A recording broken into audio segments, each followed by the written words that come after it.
لیے عائد ہوتی ہے کہ وہ آزاد عدلیہ کے تحفظ کے لیے کام کریں اور ان کو باقی انڈیپینڈنٹ جوڈیشری دیں.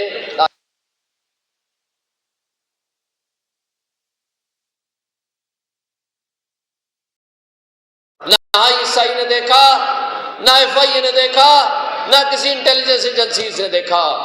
ان کو اگر نظر آتی ہے تو صرف احمد فرحات کی وہ نظم ان کو نظر آتی ہے کہ کوئی اگر بات کرے تو اٹھا لو، تو اس لیے ان کو اٹھا لیا گیا.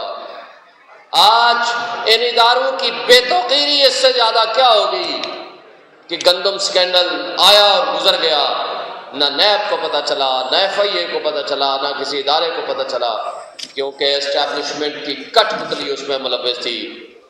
اسی طرح دبئی لیکس آتا ہے.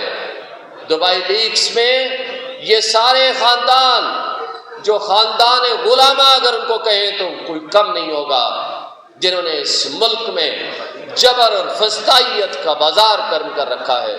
آپ کا پیسہ لوٹ کے ملک سے باہر لے جاتے ہیں، ان سب کے نام آتے ہیں.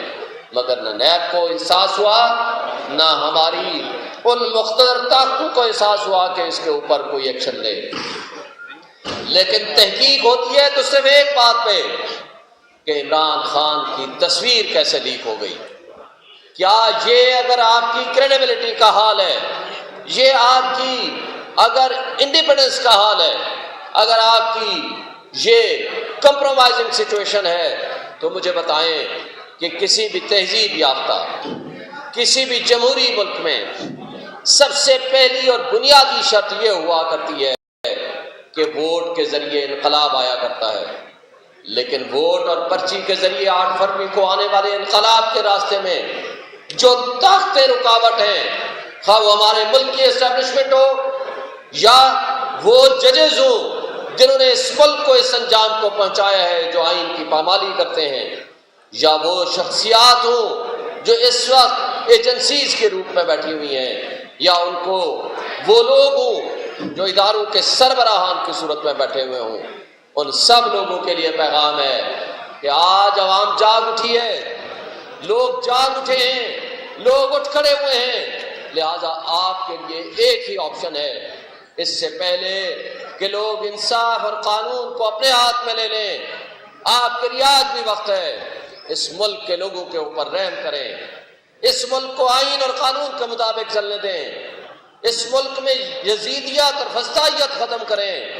اور اسپیشلی پنجاب میں جس طرح ہم پچھلے 1 سال سے دیکھ رہے ہیں، موجودہ IG نے اور موجودہ حکومت نے اور پچھلی حکومت نے جس طرح ہمارے PTI کے ورکرز کے اوپر ظلم، تشدد اور بربریت قائم کر رکھی ہے، چار دیواری کی پامالی کی ہے، وہ ناقابل برداشت ہے. اور یہ نہ ہو کہ عنقریب آپ کو کشمیر کی سچویشن فیس کرنی پڑے. اس لیے آج بھی وقت ہے کہ اپنی پالیسیز کو ریکنسیڈر کریں. اور آخری بات، ملٹری کورٹس کے حوالے سے دنیا میں کوئی بھی ایسا معاشرہ نہیں ہوتا جہاں مدعی بھی خود ہو. یہاں ہماری اسٹیبلشمنٹ کہتی ہے کہ ہمارے اوپر حملہ ہوا، اس لیے ہم مدعی ہیں، کمپلیننٹ ہیں، اور ساتھ کہتے ہیں ہمارے پاس ناقابل تردید شواہد ہیں، تو لہٰذا گواہی بھی آپ خود دیں گے. اور ساتھ کہتے ہیں کہ ملٹری کورٹس کے ذریعے سزائیں بھی ہم دیں گے، تو لہٰذا جج بھی آپ خود بن جائیں گے. اس طرح کے فالس فلیگ آپریشنز اور اس کے نتیجے میں PTI کو کرش کرنے کے لیے آپ نے جس طرح آئین اور قانون کی جڑیں کھوکھلی کر دی ہیں، میں سمجھتا ہوں کہ اس کو نہ قوم مانتی ہے، نہ انٹرنیشنل ورلڈ مانتی ہے، نہ ہمارے وکلاء مانتے ہیں. آج آپ کے لیے ایک ہی پیغام ہے، آ جائیں، اس ملک پہ ترس کھائیں، اس ملک کے 25 کروڑ عوام کو جینے کا حق دیں، آئین کو مانیں، قانون کو مانیں. اور ان تمام ججز جو آج اس فسطائیت کے خلاف کھڑے ہیں، ہم ان کے ساتھ کھڑے ہوئے ہیں. اور وہ 6 ججز ہمارے اسلام آباد ہائی کورٹ کے اور پورے پاکستان کے ہائی کورٹس اور لوور جوڈیشری نے، جنہوں نے آج سپریم کورٹ میں لکھ کے دیا ہے کہ ہمارے انصاف کے راستے میں سب سے بڑی رکاوٹ ہماری انٹیلیجنس ایجنسیز ہیں اور ان کی وجہ سے ہم انصاف نہیں کر پا رہے.